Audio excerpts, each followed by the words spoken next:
you are the CEO of your life. A lot of times in life, right, people be thinking that they don't have no control over their life. And I was telling the guy one day, I was like, man, you was born. Nobody has the right to tell you what you can be or what you want. Your life is in your control. See, they got us in this matrix mind, like I always say, where they think like, oh, you gotta do this or you gotta do this. You gotta go to school. You gotta get a job. You gotta do this. Gang, you got so many people that's millionaires that never even really went to school. They dropped out. Like, so you never know what trajectory your life is going to follow. But if you're not happy doing something, I feel like you waste more time in life doing something that you hate doing than trying to find out what you really love to do and then trying to build on that. That's what's going to get you rich. Betting on yourself. Like I tell people, I heard Nestle just let go of 13,000 people, laid them off. That's 13,000 people that got to go home and tell their significant others, whatever the case may be, like, yo, I don't have a job no more. So a lot of them might lose their house, might lose their car, but life keeps going. That's why I always tell people, man, the worst thing you could do is just rely on a job for your sole income. And I had to realize that, like I always say, when I dealt with this stuff from being fired and having to deal with this whole unemployment process, getting a lawyer, doing everything like that, man, it's a pain in the ass, but I understood that that's the process. That's what I have to go through.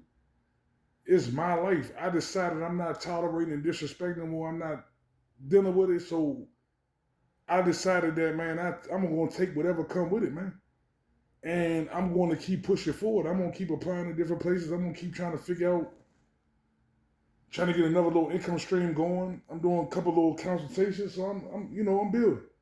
Started my YouTube and that was the big thing. I think that was the biggest thing that I had to do because that was something I should have been done. Like I tell people, man, we waste so many years procrastinating and trying to just focus on I could have started when COVID first hit and just went full throttle on the social media, man, and started trying to build my brain. But instead, I'm doing 10 hours a day at my last company, and at the end of the day, it wasn't worth nothing, man. So it really was a waste of time when you really think about it. Like, so I understand. It's hard out here, man, because it's like you don't know whether to just say, you know what, I'm gonna just bet my all into this. Well, I'm gonna do a half, man. But like an old dude told me, man, whatever you do it fully. If you're gonna invest in content creation, guess what? You might gotta go homeless for a year or so just to see if it's gonna be for you. Or whatever the case may be. You gotta be willing to go through that. You gotta be willing to go through whatever struggles that you gotta go through to get to where you're trying to get to because it was your choice to make that you wanted to try to do something different with your life. And when you made that choice, it was never said that it was going to be easy. Life is hard, man. Like I tell people, man, nothing in life is a guarantee. A job is not a guarantee. That's why a lot of older people, that's how they call them millennials, they can't understand from Gen Z's perspective, or Gen X, I guess, coming up now, like, oh, they just don't want to work, they're lazy. No, they just started realizing and breaking the matrix, like, man, why would I want to work 40 hours a week and not have no money and I'm still struggling? Why not work 20 hours and do content creation or do something I want to do? Because at the end of the day, that's the only way I'm going to make a livable wage anyway, is to try to do something that I like to do when I find a way to monetize it. I ain't going to make no living working no job. And a lot of people started to break the mold.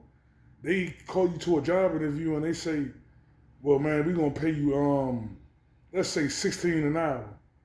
But guess what? A lot of places rent, let's say $1,200, $1,300. That means you got to work. Your whole check going to go to just rent. How you going to survive for the rest of the month? Now you got to get another job. So now you doing two jobs. You working 14 hours a day. You only got 24 hours in a day. Like, so now you got maybe 10 hours to try to, figure out something. And some people, after the two jobs, they doing Uber on the side. They just pay for an apartment that they're never there, that they never going to enjoy. And they just wearing themselves out, body breaking down. They're going to be dead before they 50.